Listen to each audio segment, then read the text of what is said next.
lean, six-pack abs, vibrant, endless health. That's the image the fitness industry is selling. But have you ever wondered what it costs to achieve that look? What do you have to do more of? What do you really have to give up? How do you know if you're taking fitness too far and it has turned into something detrimental or negative? In the words of Lee Broyce, if your lifestyle doesn't support making fitness a priority, you won't get into good shape. My name is Jeremy Colon, and this is episode 1 of The Dark Side of Fitness. Let's look at what's the ideal body fat level for women. If you believe what you see on Pinterest and Instagram, you may think 18% body fat is ideal for women. And if so, a new study published in the Journal of Strength and Conditioning Research might just surprise you. That's because researchers from Towson University measured the body composition of high-level female athletes and found that, on average, these super fit women weren't really even close to 18%. How did the study work? The researchers worked with a group of 278 female Division I collegiate athletes, aged 18 to 23, across 12 different sports. To measure their body fat, they used dual energy X-ray Absorptiometry, DEXA scans. When it comes to body fat analysis, DEXA is the current gold standard.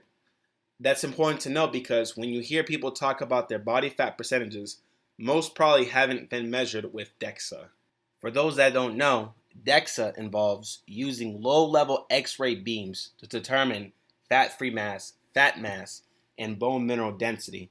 DEXA is the most accurate method of body fat measurement, but one downside is that it's not readily available in every geographic area, and it can be relatively expensive compared to other methods. What the study found: at 23%, cross-country runners had the lowest body fat levels, but as you can see in the chart above, there was a pretty broad range across all sports. Why does that matter? Well, it's not uncommon for women to strive for sub-20 body fat percentages. Yet, when scientists measured these young, fit, high-level collegiate athletes, most of them came in between 25 and 30% body fat. That's well within the normal range for the 20-39 female age group, based on guidelines adopted from the National Institute of Health and World Health Organization. One notable exception is track throwers, who tend to need as much muscle mass as possible. That often comes along with additional fat, which is likely why they have a higher body fat measurement, the researchers explained. Which female athletes actually are sub 20%? Physique competitors right before a competition for one. One study used DEXA measurements to track 27 bikini and fitness competitors through their competition training. The researchers found that the competitors averaged 12.7% body fat the morning after their event. To be sure, that's actually pretty low. But here's something you might not expect. The same competitors were at an average of 23% body fat before they started their competition-specific training and dieting. Similar numbers have been reported in case studies. For comparison's sake, the scientists also measured body fat using bioelectrical impedance in skin folds. The results: with bioelectrical impedance, their measurements went from 19.7% to 11.6%. With skin folds, they went from 25.2% to 18.3%. The bottom line: fitness competitors walking around bodies are lean, but they're not ultra lean.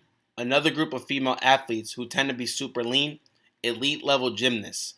One study using bioimpedance analysis, a method less accurate than DEXA, reports their body fat can be as low around 14% in the teenage group between 13 and 18.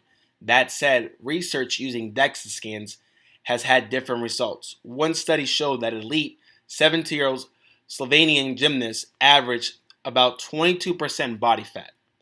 This is interesting for a couple of reasons. First, the researchers in this study point out that a lot of the super low body fat measurements of gymnasts, in general, are done by methods less accurate than DEXA. So it's possible that many elite gymnasts actually have higher body fat measurements than previously thought. The second reason this is interesting, even 17-year-old elite gymnasts aren't necessarily sub 20% body fat. Here are some key takeaways from this study. Number one, many of us have a warped view of the ideal body fat percentage. So I suspect many people would be surprised by these numbers. You might blame the measurement method. Most people don't get their body fat analyzed by DEXA. One, it's an expensive piece of medical equipment that isn't practical for gyms. These days, the most common approach is to get measured by bioelectrical impedance, which includes home body fat scales.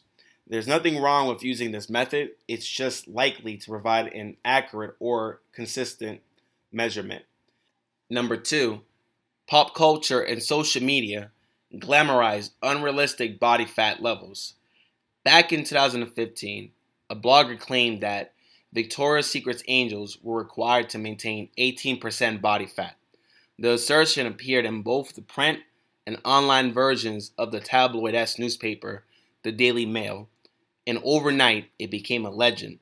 The female body fat bar to strive for. That's just one example, but follow enough fitness brands and influencers, and you're sure to see more of the same. Number three, hitting and maintaining a super low body fat percentage is rarely, quote unquote, fun. Ask just about anyone who's done it. Most females require careful planning to hit body fat percentages below 20. The same goes for men aiming for sub 10%. For example, this might mean having one alcoholic drink once every 2 weeks, an intense and time-consuming training schedule, and limiting the bulk of their carbs to post-workout only. On the other hand, the 25 to 30% of most athletes in this study is a reasonable range for women to aspire to. Often, people find they can maintain this level of body fat while leaving room for indulgences like alcohol, processed foods, and desserts. Of course, if one wants to prep for a bodybuilding competition or push the limits of their body composition, that's their decision. Just understand the trade-offs that come with that. Number four, getting your body fat measured can be an emotionally charged experience. Similar to scale weight, some people may have an attachment to hitting a certain number for their body fat percentage. Just as the scale doesn't tell the whole story, you have to remind yourself that body fat percentage is just one piece of the puzzle when it comes to overall health and fitness. That's because it's not really about the number. When it comes to health, no single metric tells the whole story. That's why you have to look at many data points. For instance, you'll want to consider body fat percentage along with other aspects of your lifestyle and health, such as nutrition, physical activity, sleep, stress management and recovery, physical performance, function and capability, mental and emotional well-being, social connectedness, and many more. If you have a higher body fat percentage but are doing well in many of these areas, you might be in a pretty great place. Where their body fat percentage falls in the range from low to high probably isn't super important. On the flip side, if one has a lower body fat percentage but is struggling in most of these areas, they're not sleeping, they're hardcore restricting what they eat, and they're super stressed about it, it's best to examine that more closely. Number five, think of body fat percentage as a metric to guide decision making. Of course, body fat percentage isn't useless. For those who want to lose fat, gain muscle, or maintain their current body composition, it can be key in establishing a baseline. From there, you can measure progress, using changes in body fat to make outcome-based decisions. For instance, let's say you want to lose fat. After 3 months of using hand portions tracking, you measure your body fat again using the same method as your baseline measurement and find that you're down 2 percentage points. Now you can reasonably say that the system is working for you. But if your body fat isn't budging, it might be time to try a different food intake tracking strategy or change up your hand portions. The data gives an objective view into what's actually happening so you can make informed decisions on your next steps. The bottom line, a person's body fat percentage is more of a tool that helps you figure out whether you're moving in the right direction rather than being an achievement in itself.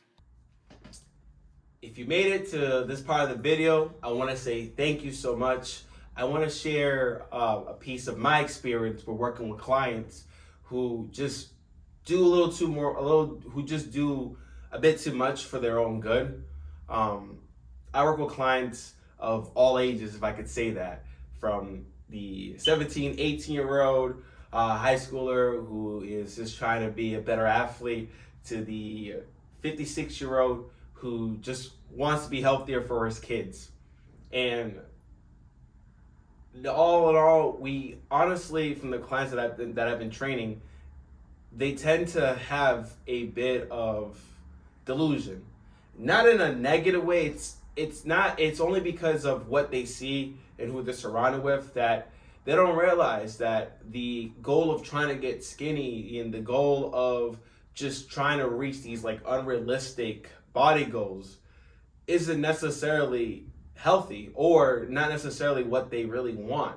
They're only chasing it because either they see a good friend who's in incredible shape or they see their favorite person on social media or TikTok, promoting products or talking about tips that, tips may not work in their benefit or doesn't make much sense at all. But nonetheless, they chase after these body goals that, one, doesn't serve them, B, not sustainable if they really do it, and then C, it's not fun. We're all busy individuals. We all have a lot of obligations, we have a lot of responsibilities. And the last thing we need to do is put a chip on our shoulders to reach something that may or may not be worth it. And what I mean is excessively trying to reach a body fat goal or trying to get super thin to the point where you're unrecognizable to families or peers. And again, the trade-offs of trying to become healthier, become skinny, or become one of these like fitness and flora types, there's a huge trade-offs. There's a sacrifice.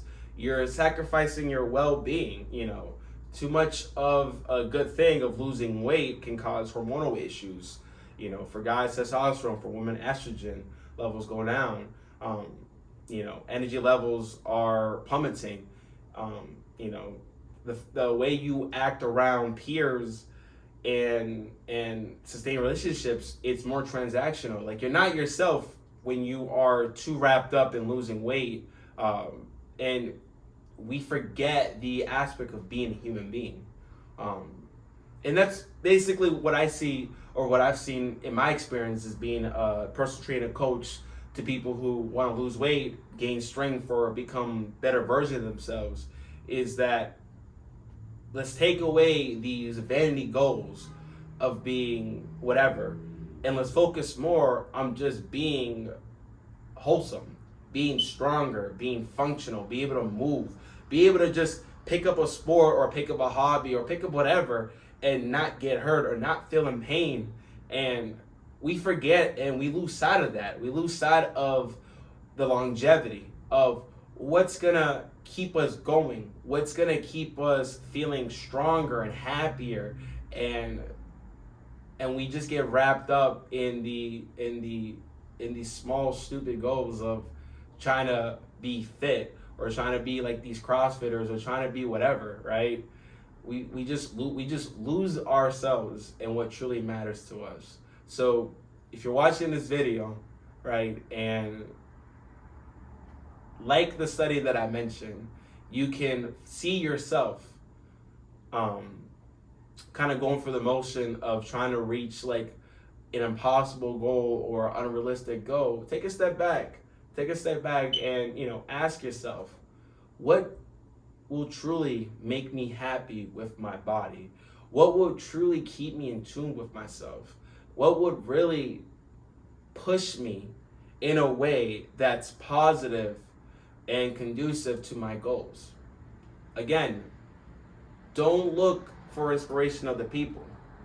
Find it internally. Find what makes you happy. Find what's going to make you healthier and work on that. Thank you again for watching this video. Please let me know your thoughts in the comments. Looking forward to hearing what you have to say. Have a great day. Take care. Bye.